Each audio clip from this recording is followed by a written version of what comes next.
Hi guys, అందరు ఎట్లా ఉన్నారు? అందరు బాగున్నారా? ఇక ఊరికైతే వచ్చేసినాం. మళ్ళీ ఒకసారి అందరు బాగుండాలని కోరుకుంటున్నాం. ఊరికి ఎందుకు వచ్చానంటే మా పెద్దమ్మ వాళ్ళ కొడుకు బిడ్డదైతే ఎంగేజ్మెంట్ ఉంది, అందుకని వచ్చాము. అట్లానే మా తాతకు కూడా హెల్త్ బాగాలేదండి, మాట్లాడేసి పోదామని వచ్చిన. తాత అంటే అమ్మమ్మ వాళ్ళ ఆయనకి ఇంకా చాలా అంటే లేస్తలేదనమాట.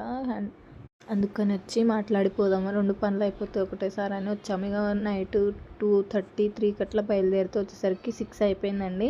ఇక రాగానే పనులు తోముకొని చాయ్ అయితే తాగేసినాము. ఇక చాయ్ తాగి ఇక మొదన అయితే మా బిడ్డతోనైతే జుట్టు వేయించుకుంటుంది. ఇక అందరికీ హాయ్ చెప్పేసాను, అందరూ హాయ్ చెప్తారు. ఇక ఇంతేనండి మా అమ్మ వాళ్ళ రూమ్ అయితే. ఇక్కడ చీర కట్టింది ఉంది కదా, అది సైడ్ ఒకటి గుడిసెలాగా కట్టారు. ఈ ఒక్క రూమ్ ఉంటుంది లోపల. ఇంకా కోతులు చూడండి ఎన్నిగానం ఉన్నాయి. అసలు మేము ఎక్కడికి వెళ్ళాము, ఏం చేసాము అనేది నెక్స్ట్ విని వ్లాగ్లో చెప్తాను, సరేనా? మా వీడియో నచ్చినట్లయితే లైక్, షేర్, సబ్స్క్రైబ్ చేసుకోండి. కోతులు అయితే చాలా ఉన్నాయండి, అసలు దుంకుతున్నాయి, బ్రేకులు విరిగిపోతాయేమో అన్నట్టు. ఎక్కడికి వెళ్ళామని